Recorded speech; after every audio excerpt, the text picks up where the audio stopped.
This is Arab Talk on KPOO 89.5 FM in San Francisco. This is Arab Talk with Jess and Jamal. I'm Jess Jamal. And I'm Jamal Dajani. Jamal, we have a great show today. We're going to be speaking with Diana Buttu about there's no other way to describe it, but the death and politically motivated death of Nizar Banat, which is just devastating, and we'll be able to get an update from Diana live on the ground in Palestine. And then afterwards, we're going to be talking a little bit about the continued and ongoing ethnic cleansing that's going on in Palestine, specifically in Jerusalem, of Palestinians, despite what you're hearing from the Biden administration and the visit by the Israeli Prime Minister and President to the White House and all the things that Secretary Blinken are doing. The reality on the ground in Palestine, Jamal, is that there continues to be a significant daily push to remove Palestinians from Jerusalem. And then finally, the American administration has failed to open up consular services for Palestinians to make it easier for Palestinians to access consular services. So we have quite a bit to talk about today.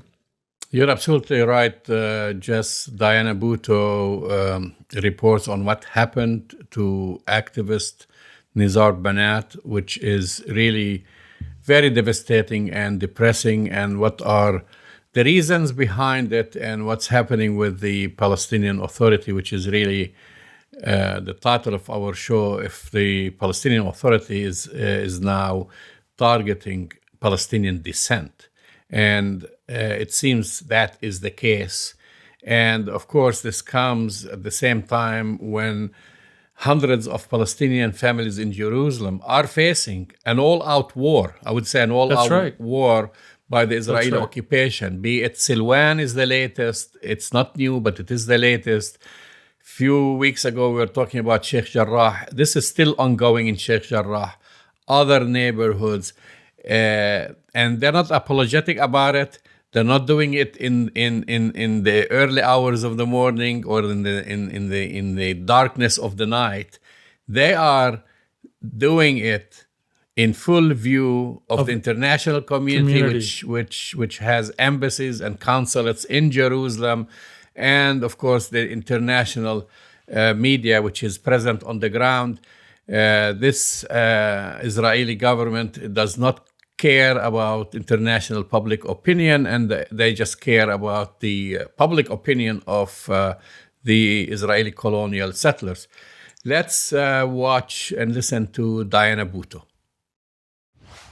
The death of Nizar Banat, a prominent critic of the Palestinian Authority while in custody of the PA security forces last week, sent shockwave among Palestinians. For several days, thousands marched in Ramallah, Hebron, Bethlehem, and other cities in the West Bank demanding justice for Banat.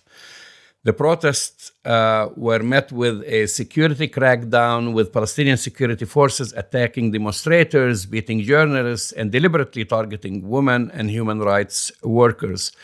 Joining us to discuss this and more, Diana Buttu, a human rights lawyer and former spokesperson for the Palestine Liberation Organization. Welcome again to Arab Talk, Diana. Thank you, Jamal. It's always great to be with you. So, to be honest, Diana, I did not think that we will be having this conversation talking about Palestinian on Palestinian violence at a time when hundreds of Palestinian families are facing ethnic cleansing in Silwan and Sheikh Jarrah and elsewhere. What went wrong, and why was Nizar Banat targeted? Nizar Banat is not the first critic to be targeted, and I don't think he's going to be the last critic to be targeted. And I don't think that these two incidents are separate. Incidents being what's happening in Silwan and in Sheikh Jarrah, the ethnic cleansing of both of these places, and what's happening in the West Bank with the PA security forces going after people who are dissenting.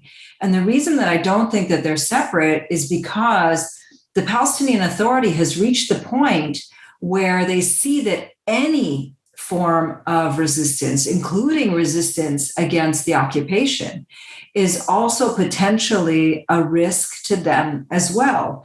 And that's why during the attack on Gaza and then the attacks that were happening in Jerusalem, including in Sheikh Jarrah in the month of May, you saw that they weren't really met with a lot of huge response by the Palestinian Authority. It's not like they were saying to people, go out and express your protest as well. We saw protests inside 48. We saw protests, obviously, in Gaza. We saw protests in other places, including in East Jerusalem. But in the West Bank, it wasn't as loud as it perhaps could have been. And this is because the PA has reached the point now where they are recognizing that their interests and Israel's interests are intertwined. And that is the most dangerous thing. It's something that I and others have been warning about for quite some time. When we get to the point where we see that the Palestinian Authority's future is intertwined, it's intimately intertwined with the occupation, then obviously we're facing a major problem, and that's where we're at right now.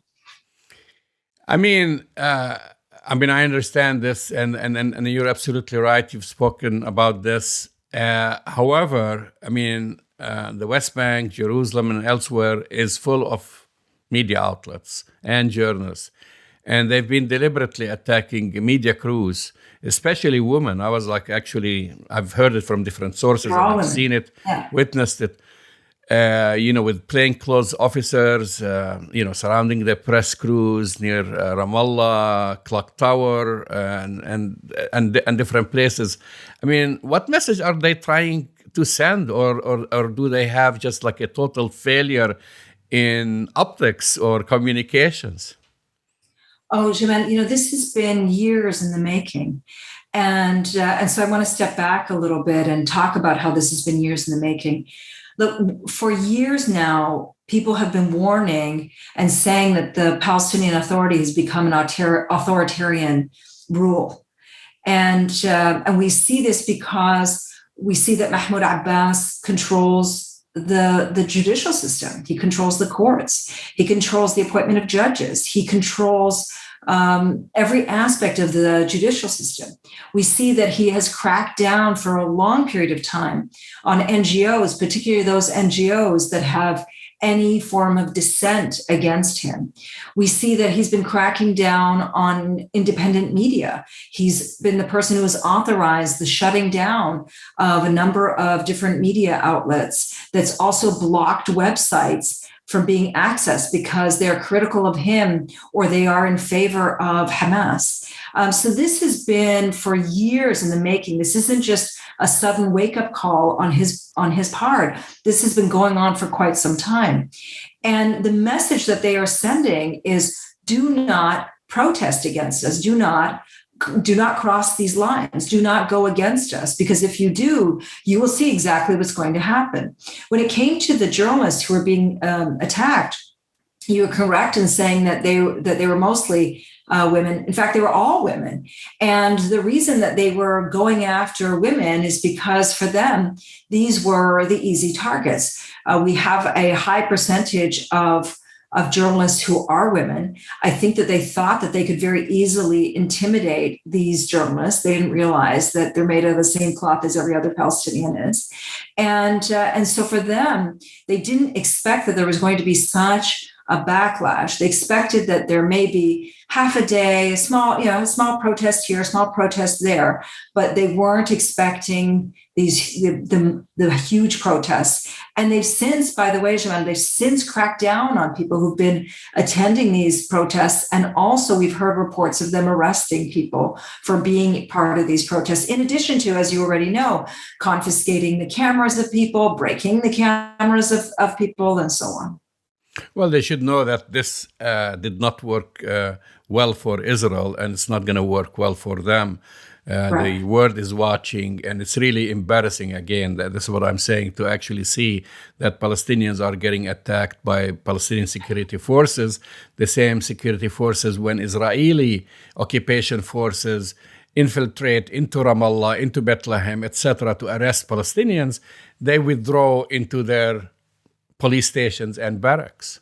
Correct. Jamal, more money is spent on security than on health and education combined. This is within the Palestinian Authority budget. So if you're looking, it's the single largest line item on the budget. And it's the only item on the budget that never gets cut, even when you see that the United States is cutting funds, et cetera. It's the only budget line that never gets cut. It's the only center, it's the only institution that continues to receive funding. And the reason is that for quite some time, the donors have had the vision that the Palestinian Authority's job is to make sure that Palestinians are suppressed and continually oppressed. And this is why they're willing to fund the money. They put it into things called justice sector or rule of law. But at the end of the day, we know that more money is going into security than health and education combined. It's the whole point of it is to make sure that the occupation continues without protest. And also bear in mind that when these settlers and these soldiers are attacking Palestinians under the Oslo agreements, these same people that are being funded by the Europeans don't even have the legal right to be able to arrest any of these settlers. They have no ability to do anything to stop the soldiers. And so, in effect, they've also opened the doors to allow the Israelis to come in, to arrest, to kill, to steal, to do whatever it is that they want, while the Europeans and the Americans and others continue to pay for it. Well, interesting. You mentioned donor countries. Not too many people know that Nizar Banat was a candidate in the canceled PA parliamentary elections. And I guess he was a candidate on the Independent Freedom and Dignity electoral list. And that he appealed to the members in the EU and the EU courts, including the Court of the Human Rights in Strasbourg, to order an immediate cessation of financial aid to the Palestinian Authority. Do you think that this was the main reason that kind of led to his death? I'm certain it was a reason that led to his death. When it comes to the Palestinian Authority, you have to be Fatah and only Fatah. And he was Fatah, but you have to be a brand of Fatah. And if you're not that brand of Fatah, meaning Mahmoud Abbas's brand of Fatah, then you're considered to be outside and considered to be a potential traitor. We've seen this now, Jamal, for quite some time. I recall many years ago when I and others were talking about the PA needing to dismantle itself, some people calling for reform, that all of these people were labeled as carrying, as they put it, foreign agendas, or as being people who were representing another country, namely Israel. When in reality, what's happening is that it's now the Palestinian Authority that is doing Israel's bidding. It's not those of us who are calling for the PA's dismantlement or those calling for PA reform that are doing Israel's bidding. We've gotten to a point now, Jamal, where this Palestinian Authority, which was supposed to only be in place for 5 years, it's now been in place for close to 30 years, that we're seeing that it's transformed itself completely into being an authoritarian rule system with no prospects whatsoever of ever having independence or having freedom or rights or any of that sort of thing. It's ruled by one person for one person. How long do you think this is going to continue? Do you think Palestinians are going to tolerate this abuse? And are they scared to challenge the reign of the Palestinian Authority? There was an article by Joseph Mas'ad saying that the Palestinian Authority's days are numbered. Do you agree with this? I'm not so sure. And the reason I'm not so sure is because the Palestinian Authority is going to continue to remain for as long as the donors continue to maintain it. And the donors will continue to maintain it for as long as they see that this Palestinian Authority is representing Israel's interests. It's really, unfortunately, that simple. The international donor community has long ago been questioning whether they are building, as they put it, a Palestinian state, or whether they are simply financing the occupation. And I think many of them are realizing that they are financing the occupation. And many of them are not only just realizing that they're financing the occupation, they realize that there really is no other plan that they have out there. Jamal, what's been interesting is we haven't had a legislative council in place since 2007. And yet, even though we haven't had a legislative council in place since 2007, the donors continue to fund the Palestinian Legislative Council as though it exists. They continue to support these, as they put it, rule of law projects, even though there is no rule of law. And the reason that they continue to do this is because they see that there is a utility to the Palestinian Authority. And that utility is that it keeps the West Bank quiet. And it has continued to keep the West Bank quiet for all of these decades. So the real push is going to have to come from Palestinians, not only pushing back against the Palestinian Authority, but really demanding that there be some accountability for the money that goes to the Palestinian Authority. And instead that money could go to sustaining Palestinian resistance and lives and a whole host of things. And so my fear is that given where we are today and given how much of a stronghold Mahmoud Abbas has over the lives of Palestinians and the lives of the Palestinian and the Palestinian economy, and you name it, the Palestinian Authority can be sustained for as long as the donors continue to sustain it. Well, I mean, people don't live forever, right? Does Mahmoud Abbas have a succession plan, or are we going to see chaos and possibly a civil war? I don't think we're going to see chaos and civil war, but who knows, right? But he also doesn't have a succession plan. There's always talk of successors, but there is really no succession plan. This is one of the problems, Jamal. I remember when Arafat died, and the years before Arafat died, one of the questions that I was continually asked was, what's going to happen when he dies? And the answer was simple, and it's the one that actually took place. I said at the time, when he dies, the head of the Palestinian Legislative Council will take over for the prescribed period. We will have elections, and then after elections, we'll have a new president. The difference, and that was with Abu Ammar. With this current president, with Mahmoud Abbas, we don't even know what the system is. I can't say that the Speaker of the House is going to take over for a prescribed period of time because we don't have a Speaker of the House. We don't have elections that are going to take shape or take place because he's always going to be the person who's going to be putting his name forward. And if he's dead, then it's not entirely clear how there are even going to be elections, who's going to put their name forward, etc. Even within the PLO, he's managed to either get rid of, or they've died, the people who are within that chain of command in terms of succession. And so what he's done is he's put a number of different people around him where people can guess or predict who is going to be the next person in line. But I don't care about the next person. I care about the plan. I care about whether there's a system.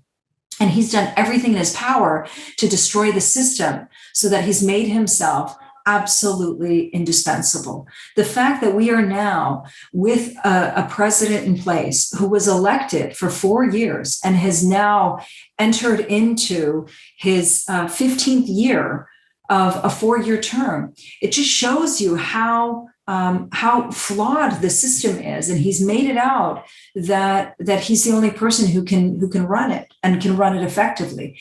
You know, Jamal, one of the things that's been most frustrating is when Palestinians have risen up, when we've been trying to shake off this occupation through the various intifadas, that instead of him lending his support. He's been the person who has pushed us back, whether it was the intifada that happened in Jerusalem a few years ago, or whether it was this latest intifada.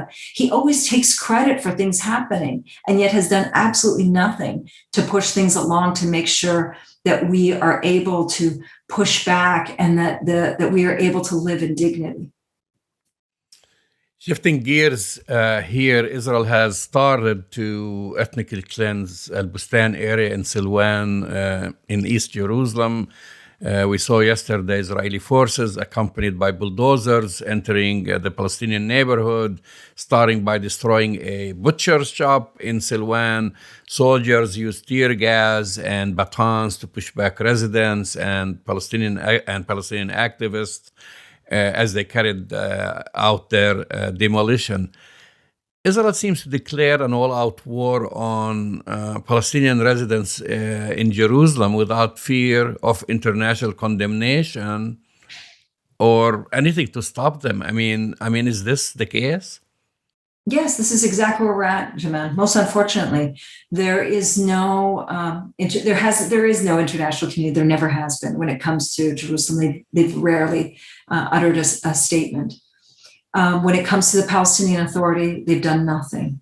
When it comes to the political factions, also have done nothing.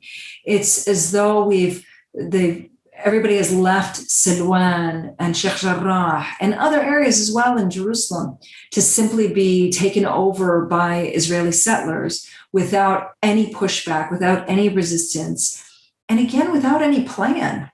We've seen this in the making now. Since 1990, Silwan has been part of an ethnic cleansing process, since 1990. And you would think that now, at this stage in the game, 31 years later, that they would have, at the very least, had a plan as to how it is that they're going to push back against this ethnic cleansing. And instead, it's just these families left to themselves, the occasional lawyer that comes in and tries to help. But the communities are left with absolutely nothing, no political representation, just some basic legal representation, and no political activism. I mean, I watched also on the Israeli Channel 10, I believe, today, settlers celebrating because they've reached a compromise with the government, with Bennett's government, on an unauthorized, that's how they label it, outpost in the occupied West Bank. Correct. And under the agreement, the settlers will leave by the end of the week, but the area will be declared a closed military zone. I mean, this is kind of like a key word for land grab, right? It's just like when the government and, it's just like normal and they're happy. The government is happy in full sight of the international community. So the settlers have, of course, people behind them and advocacy, whether financially and not. And this is exactly what you're talking about. Palestinians have no one. They can't go to the Israeli government for help. They cannot go to the Palestinian Authority for help. They don't have financial backing. It's just a few people who gather in the streets and try with their bodies to stop these bulldozers from destroying their homes. Correct. And what they're doing, this deal that they've talked about, is the equivalent of calling it 6 or half a dozen. It's either way, the settlers are getting whatever it is they wanted. They wanted to be able to build this settlement. And by declaring it a military zone, as they're declaring it, you'll see that it is going to be turned into a settlement, and it's going to be turned into a settlement very quickly. The other part of this deal is that none of the buildings, these are caravans, none of the caravans are going to be demolished or taken down, which is very unlike what happens in the case of Palestinian homes. And I'm sure you know this, Jamal, that when a Palestinian puts up even a tent, even a simple tent with, the 4 stakes that you would put up for a tent, that tent comes down, not only comes down, but gets confiscated within a very short period of time. But here we have these caravans on land that isn't theirs, and the tents are put up on land that is ours, put up on land that isn't theirs, and the caravans are not going to be taken down. And instead, as I said, it's the difference of calling it 6 or half a dozen. Very quickly, it's going to be turned into an Israeli settlement. And bringing it back to the Palestinian Authority, the Palestinian Authority spends much of its time traveling around the world collecting money for what? For these very security forces that I was talking about. They're not collecting money to be able to push back against the occupation or to resist the occupation. They're collecting money that's going to ease up on the burden, Israel's burden of maintaining the occupation. And they collect money to maintain a system that also supports the occupation. This is the situation that we're in now, Jamal, is that we have a Palestinian Authority that is effectively running the occupation or doing part of the running of the occupation and traveling around the world to collect money to do so. What if this source of money runs out? What will happen? That's a good question. And I'm not sure I have the answer. And I don't think anybody has the answer because it so far has never been even a question that's been proposed. Instead, we just see that more and more money comes to the Palestinian Authority. Yes, it comes with a lot more conditionality, but it's still coming through. I'll give you an example. When with the killing of Nizar Banat, many of the Europeans came forward and said, look, our money doesn't go to fund any of these security forces. Our money is instead going to fund the Palestinian Authority's police force, not the security forces. And again, this is like splitting hairs, right? You're splitting hairs to say, yes, we're only funding this one body, but we're not funding the other body. When we know that these individuals are interchangeable, we know that the money is flowing very freely between the different segments and so on. And again, it's this idea that somehow they're splitting hairs. Well, if it's not you who's funding it, then who exactly is funding these Palestinian Authority security forces? And why is so much money gone into Palestinian Authority security training and so on? Well, obviously, they want to maintain the status quo, and which is very sad. I've been reading on social media, and this is very troubling, actually. Accusations flying around about what's going on, meaning what happened as far as demonstrations after the death of Nizar Banat, that they're accusing Palestinians in diaspora being behind it, which is very troubling. This is like people who live in the United States, in Canada, in Europe, and those diaspora, historically, the diaspora is the force behind helping their brethren and sisters in Palestine. And now, I don't want to say members of Fatah or people who support the authority are saying, look, there's nothing going on here. It's those people in the diaspora are stirring all that trouble. Correct. This is what they say all the time, Jamal. This is what I mean by when they say foreign agendas, right? Agendat ajnabi. This is always what they've claimed. Whenever there is dissent, they always claim that those of us who are expressing dissent are carrying foreign agendas. They cannot recognize that there is homegrown dissent against their rule, dissent against Fatah, and dissent against the fact that they've continued to aid this occupation. They can't seem to accept that, and instead everybody else gets labeled a traitor. We saw this even when it came to the Hamas-Fatah split.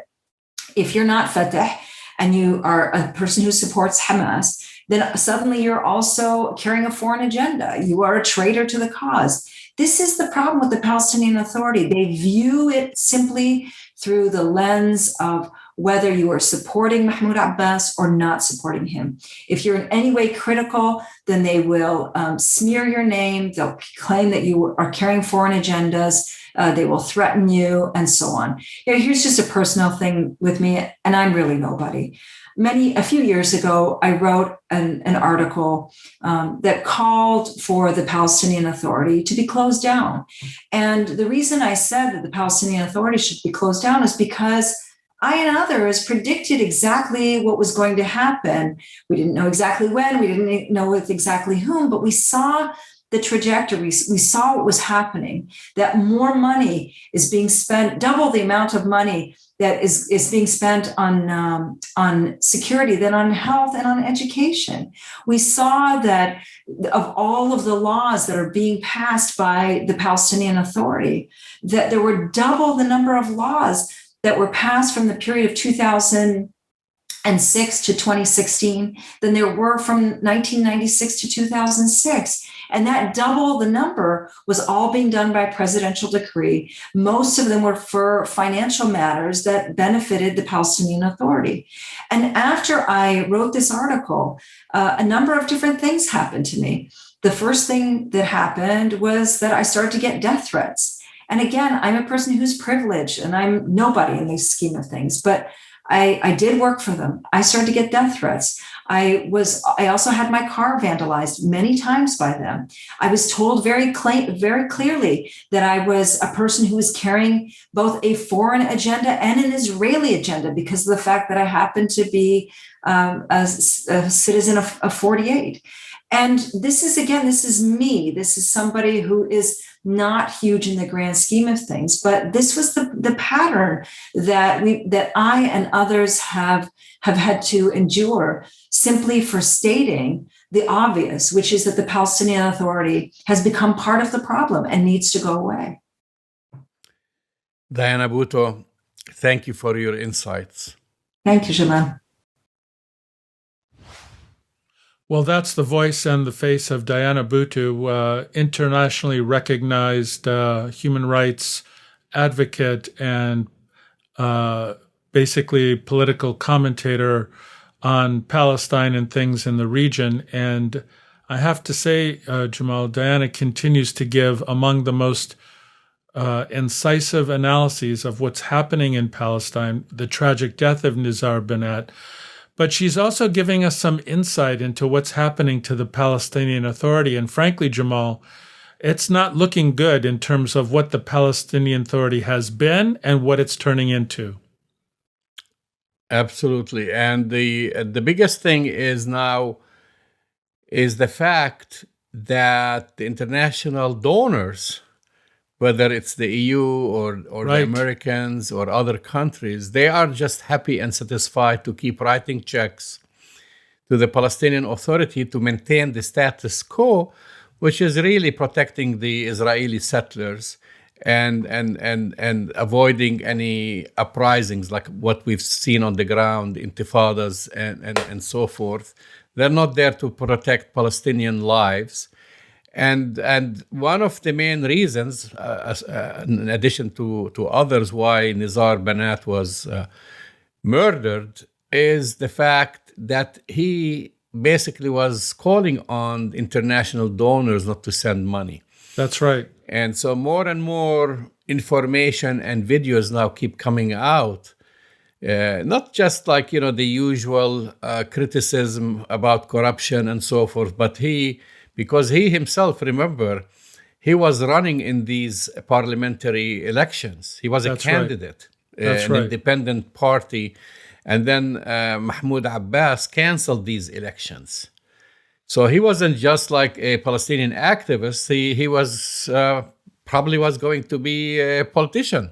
Exactly, Jamal. And we have to face the really difficult reality. And you and I, and on Arab Talk, we are an equal opportunity critic where criticism should be directed.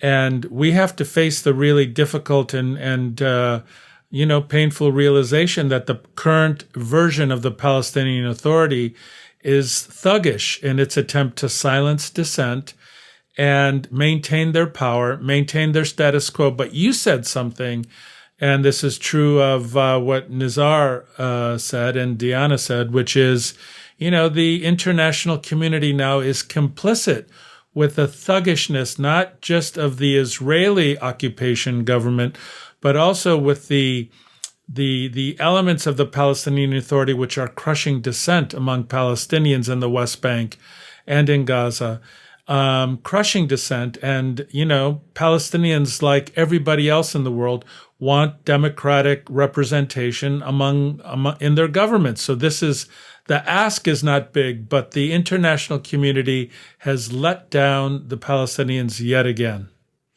Well, just the fact that we keep talking about the Palestinian Authority, the word authority, because remember Oslo, which created the Palestinian Authority. That's right. Palestinian Authority was supposed to last 5 years.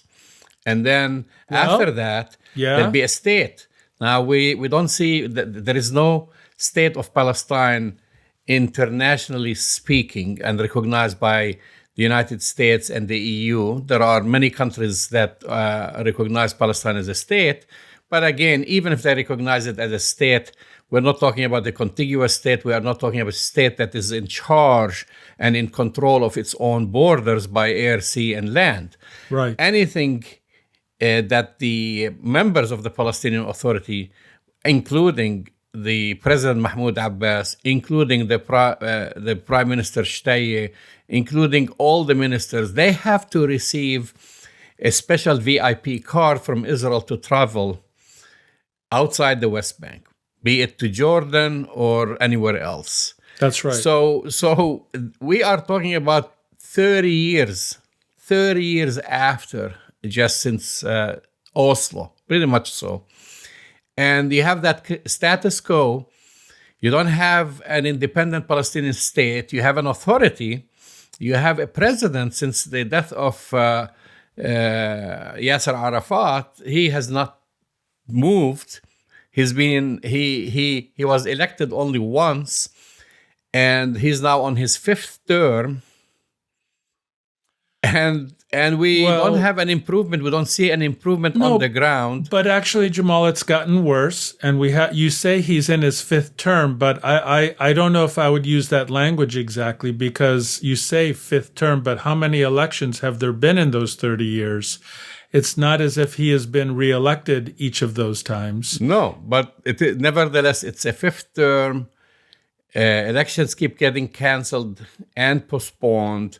Right. We don't want to keep rehashing. We know what happened when there were elections and then Hamas won, and to the disliking of Israel and the United States and others. And that's how we came about to have this current makeup now. Whether you agree or disagree with Hamas, that's a whole different story.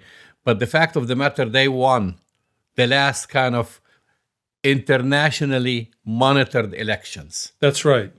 Where you had former President Carter and his group monitoring these elections and certifying them. But then, that's the game that the United States that lectures the world about democracy when they are not happy with the outcome.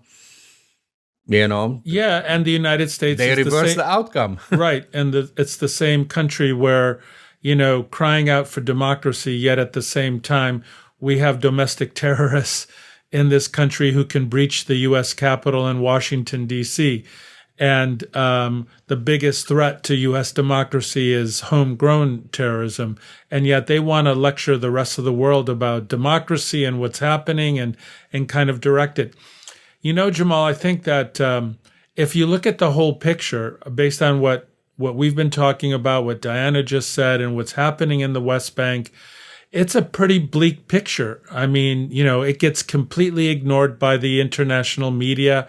You have international complicity from donor nations. They want to keep things the same. They seem to be just happy, Jamal, because, as you said, there's no intifada right now. But in fact, day-to-day life, economically, in terms of movement, in terms of, having all those things, those basic needs and rights that every human being should have, are being negated for Palestinians. And the threat of their homes being destroyed, of their land being taken, of them being forcibly removed from their land, yet again, is a day-to-day living catastrophe for Palestinians, especially in Jerusalem. And nothing can be done. It seems like the Palestinian Authority is offering the cover for the international community to continue the status quo, which is, really bad right now. Which is really, that's what the international community is doing. They're just happy to write a check and keep the Palestinian issue, buried and make sure that you don't have an unrest. That's how they describe it. They want to keep those natives in check, really. I mean, think about it. You're just basically paying an enforcer to keep those right. natives in check. That's They right. cannot open. I mean, look, what options do Palestinians have? I mean, it's mind-boggling. If you attack Israelis, whether in self-defense, you are called a terrorist. If you defend your land, you are considered a terrorist. If you go to the International Criminal Court, they want to basically silence you and say what you are doing is bad. You cannot go to the International Community Court. If you complain to the international community at large, the same applies to this. That's right. So you have no option except to toe the line and just watch as Israeli colonial settlers usurp the land, steal home after home, and then you have the Palestinian Authority, which is basically in Ramallah, which has a security forces trained by the Canadians and by the Americans. That's right. And financed, by the way, by the United States. That's what Diana Buttu says. Even when the United States stopped funding the Palestinian Authority, the only part of the funding they did not stop writing a check for is for security. Right. And the security forces, which is okay, great. Every country needs security forces. They need police. They need an army. But it's not security, Jamal. You and I know what a joke that is. It is not security for the Palestinians. No, it's security for Israelis, for Israeli settlers, and security for American, interests. And let's be clear, those Palestinian security forces, regardless of how ridiculously incompetent they are at protecting Palestinian lives, they have no say in Jerusalem. Well, I have to say, correct you there, because I also feel sorry for the members of the security forces, because to them, many of them are recruited and it is a job. True that. And they're not incompetent. Actually, they are trained, but they are ordered. This is very important, and this is part and parcel of the agreement, Oslo, whether in writing, whether in fine print, that whenever an Israeli actually infiltrates into the Palestinian territory, whether it's a civilian, a settler, you have to notify Israel and send them back and give them protection. Right. When the Israeli army goes after Palestinians to attack and arrest activists, they withdraw into their barracks.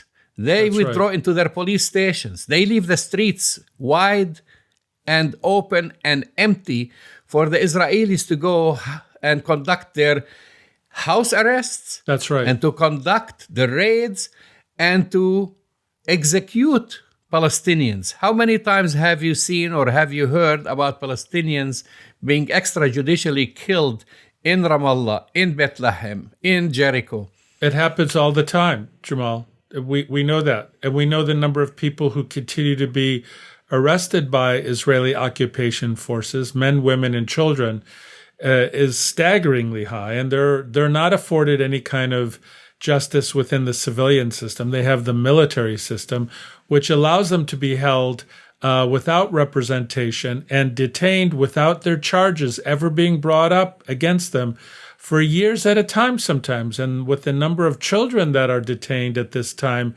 who are kept in solitary confinement or who are tortured, this is the blind eye that we're talking about, Jamal, that the international community continues to turn against Palestinian civilians. And I just want to add another thing there.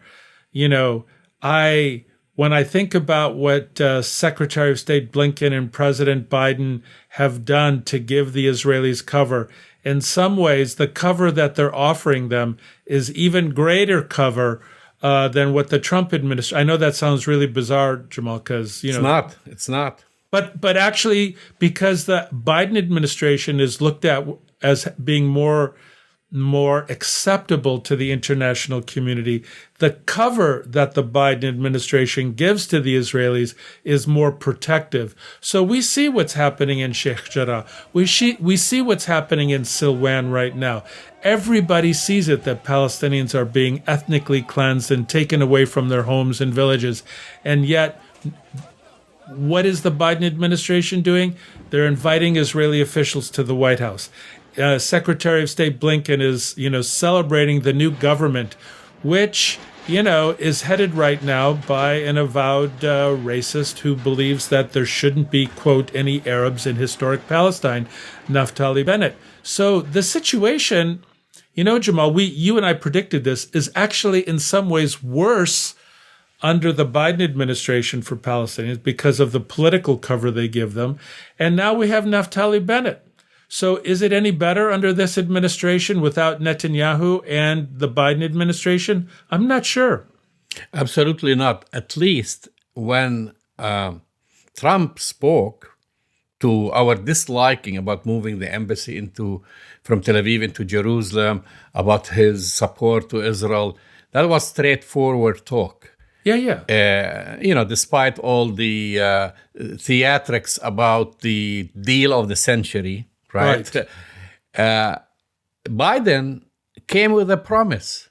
He came with a promise to reverse, basically, the actions taken by Donald Trump. And one of those actions was the shutting down of the the American consulate in Jerusalem. Exactly. So you started talking about this, Jess. So the Israeli Foreign Ministry has been lobbying the State Department just from day one to hold off on the reopening of the consulate, the U.S. consulate in Jerusalem. And they're saying they want to avoid creating difficulties for the new government.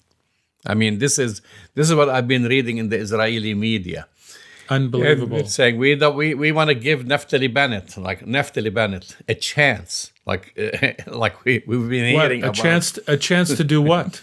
I don't know. This is so as you know, the consulate served as the primary U.S. which I don't want people confused. There is an embassy and there is a consulate. So the consulate is different than the embassy, and in the past the consulate served as the primary U.S. diplomatic mission to the Palestinians until 2019.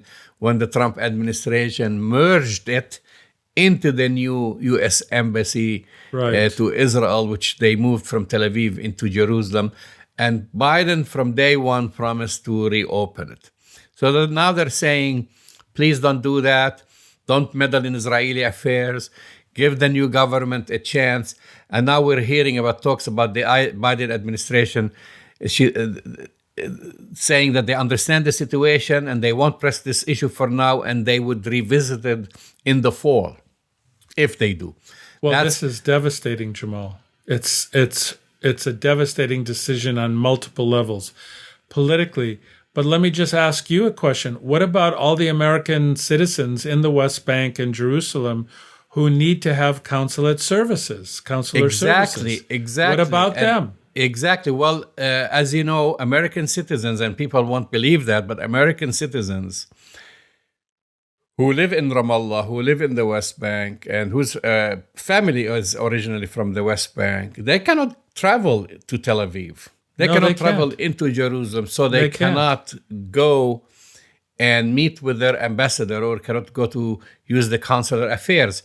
So what this consulate in Jerusalem, it was convenient for the Palestinians who live in East Jerusalem to use it, be it Americans or others who are applying for visas and so forth. And then once a week, the American representatives from the consulate went and used the Canadian mission in Ramallah, because they didn't have another office, to meet with American citizens. That's right. I know that because I've seen them in action.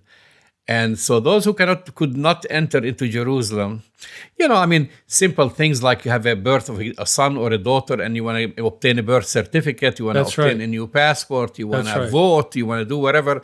They had a representative. So Americans who live now Palestinians, U.S. citizens who live in the West Bank have nothing now. They are kind of like in no man's land. Well, again, so this is an example of the United States and their foreign policy leaving American citizens in the dust, leaving American citizens behind, leaving American citizens who happen to be living in Palestine now, Jamal, with no ability to access their citizen right to consular services wherever they live, anywhere in the world. So this is not something you're going to hear about in any mainstream media, Jamal. But there's no other place on the planet that a U.S. citizen is being denied access in this kind of way that I'm aware of. I mean, where else are U.S. citizens not So having... I have a question for you. Are you willing to give Biden a benefit of the doubt? No. And see if they're going to open the consulate in September, as they've said? Do you think they're going to open it in September? No, I don't believe it. I'm not willing to give Biden the benefit of the doubt. I think Biden is playing a dangerous game. He's hitched his wagon to the Zionist train. He said himself, you don't have to be Jewish to be a Zionist. He's a proud Zionist himself. Antony Blinken, for all he also says that he wants to put human rights at the front and center of his agenda. That's kind of my point, Jamal. So on the one hand, he's saying he's committed Zionist, and out of the other side of his mouth, and the other hand, he's saying the United States is not going to turn its back anywhere in the world on human rights, and they're going to confront Russia, they're going to confront North Korea, they're going to confront China. But in the midst of all this rhetoric that they're saying, they're letting their own citizens who happen to be Palestinian living in Palestine, as well as Palestinians, they're leaving them into an abyss, if you will, a political abyss, where every day Palestinians are threatened existentially with existence, their homes, their land, and their lives. So no, Jamal, I don't give Biden the benefit of the doubt. I don't give Antony Blinken the benefit of the doubt. In some ways, I think it's more problematic, and something you said earlier today, which is really important. At least with Trump, we knew where he was coming from. What he said is what he said. Biden and Blinken talk out of one side of their mouth, and they're doing a dirty deal with not only the Israelis, but, look at Naftali Bennett. That's all I'm going to say. Look at Naftali Bennett and his history. And if you're hitching your wagon to that and saying that you advocate for human rights everywhere in the world, you're delusional and you're in denial. We're going to shift gears here because we have a few minutes, and I think this is something very important to talk about. I want to hear your opinion about it. The Supreme Court today upheld voting restrictions in Arizona. I was and shocked. Signaled that challenges to new state laws making it harder to vote, and harder to vote would face a hostile reception from a majority of the justices. The vote was 6-3, with, I guess, the courts, what you'll consider. Do you consider 3 liberal members? Yeah, in dissent? basically 3 more liberal voters, and now because of Trump being able to, basically put 3 people on the Supreme Court, it's swung from 6-5, 5-6, which it has always been historically, or 5-5 and a good, Chief Justice. It's now clearly 6-3. And just so that our listeners and viewers know the full impact of this, there, as everybody knows, there's been a concerted effort in each of these states, in Florida, in Texas, in Georgia, and in Arizona, to erode the Voting Act right, the rights of the voter, Voting Rights Act. And so Arizona did all of these things. They passed state laws basically restricting voters' rights. If you cast a ballot in the wrong precinct in Arizona, for example, Jamal, that ballot would be thrown out, even though you're a citizen, and that you couldn't make it to the same, precinct or the same district. Your ballot would get thrown out. That was challenged in court. It was brought to the Supreme Court, and in a 6-3 decision, where the decision was written by Justice Alito, basically said, hey, this is states' rights. I mean, the basic idea How will is, this impact minority groups, Jess? it's going to make it harder for people who don't have money. It's going to make it harder for people who don't have transportation. It's going to make it harder for people who don't have IDs. It's going to make it harder for communities of color and socioeconomically disadvantaged community to vote on equal footing and status with everybody else, Jamal. So this is a slap in the face to voters' rights. It's going to make it much more difficult with these other challenges. I mean, the Justice Department, is now going to be challenging some of the laws that were changed in Georgia.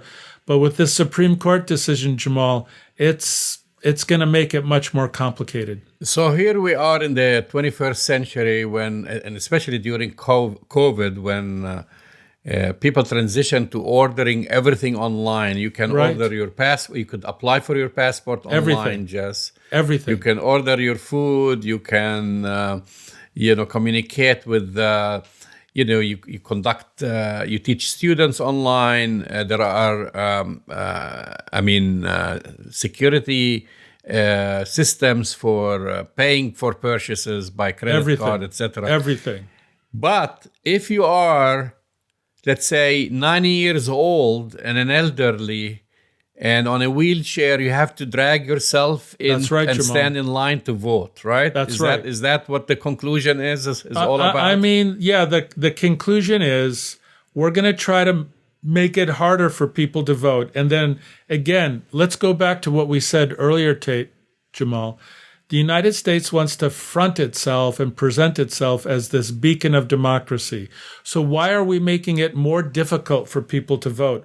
Why are we putting more restrictions on people's ability to vote? Why are we making it more difficult for communities of color to be represented as citizens within this? This is not just an affront to democracy. It's actually beyond hypocritical. We want to tell other countries what to do in terms of democracy, yet we want to make it more difficult for people to vote. So my final statement about that, Jamal, which is an obvious one, which is why are these states so afraid to let people vote? Make it easy for people to vote. Jamal, it's easier to buy a gun in Texas than it is to register to vote. So I think that kind of says it all. Yeah, absolutely. Hey, we're going to be taking a week off, so we won't be on the air next week, but we will be on the air the following week. We have decided we need a little break, Jess, right? We do. We've been going nonstop for the pandemic, and I think, we want to take a break. We want to give you all a break. But the nice thing is you could always go to our website and watch old shows or listen to past interviews. That's right. That's all on ArabTalkRadio.com. And we will speak to you next week. We'll see you next week.